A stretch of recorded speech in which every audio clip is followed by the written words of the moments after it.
Nama saya Cindy Fredlina dengan NIM 177110072. Terima kasih kepada Miss Ella Silvana Ginting SEMSI dan Bapak Kapren Halomowan Hutasoid SEMSI selaku dosen pembimbing atas saran dan arahan yang telah diberikan kepada saya dalam proses pembuatan tugas akhir saya. Dan terima kasih kepada Bapak Insinyur Baya Ginting, Eskom MM dan Bapak William Eskom MM atas ketersediaan untuk mendengarkan penjelasan tugas akhir saya yang berjudul Analisis Pengaruh Variabel Makroekonomi dan Utang Luar Negeri terhadap Pertumbuhan Ekonomi Indonesia pada triwulan 1 2010 hingga triwulan 1 2020.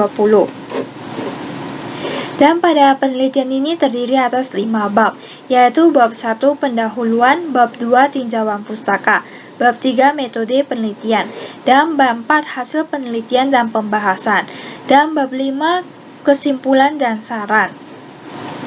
Alasan untuk melakukan penelitian ini adalah untuk mengetahui perkembangan pertumbuhan ekonomi Indonesia pada triwulan 1 2010 hingga triwulan 1 2020.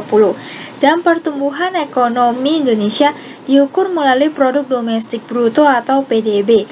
PDB adalah nilai barang dan jasa dalam suatu negara yang diproduksi oleh faktor-faktor produksi milik warga negara tersebut. Dan dapat kita lihat bahwa berdasarkan grafik tingkat pertumbuhan ekonomi Indonesia per triwulan 1 2010 hingga triwulan 1 2020 bahwa tingkat tertinggi berada pada triwulan 1 2011 sebesar 6,5%. Peningkatan ini disebabkan oleh meningkatnya ekspor neto, investasi dan konsumsi rumah tangga. Dan selanjutnya, tingkat ekonomi terendah kedua berada pada triwulan 1 2015, yaitu sebesar 4,71%. Penurunan ini disebabkan oleh menurunnya investasi dan konsumsi rumah tangga yang disebabkan oleh ketidakpastian perekonomian global. Akibatnya nilai tukar rupiah terhadap dolar melemah. Dan untuk meningkatkan pertumbuhan ekonomi, maka pemerintah meningkatkan pinjaman pada luar negeri. Dan selanjutnya tingkat pertumbuhan yang terendah yaitu pada triwulan 1 2020 sebesar 2,97%. Penurunan ini disebabkan oleh menurunnya investasi dan konsumsi rumah tangga dan melemahnya nilai tukar rupiah terhadap dolar. Penurunan drastis ini utamanya disebabkan oleh adanya krisis kesehatan global yaitu virus COVID-19. Dan berdasarkan latar belakang, maka rumusan masalah pada penelitian ini adalah untuk mengetahui secara parsial dan simultan apakah ekspor neto, nilai tukar, investasi, konsumsi rumah tangga, dan utang luar negeri berpengaruh terhadap pertumbuhan ekonomi Indonesia.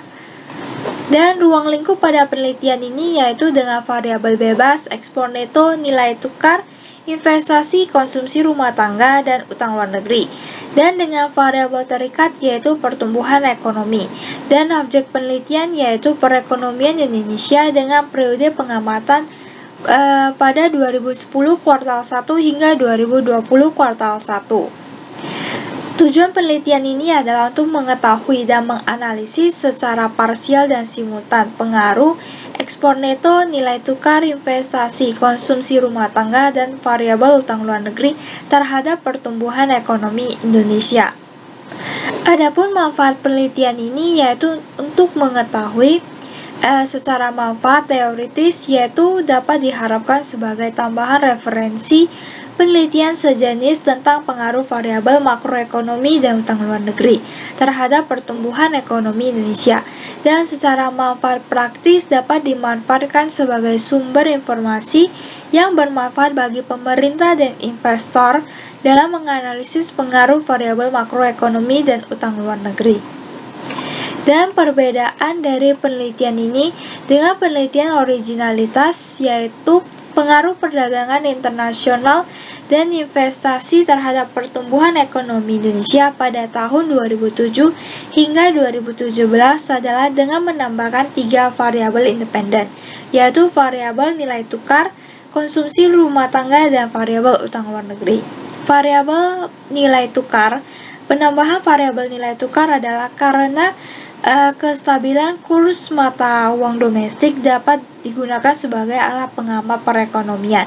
Dan selain itu, variabel nilai tukar mempengaruhi variabel ekspor neto, investasi, dan utang luar negeri. Dan selanjutnya, peningkatan variabel konsumsi rumah tangga karena secara kontribusi konsumsi rumah tangga berkontribusi besar pada pertumbuhan ekonomi Indonesia.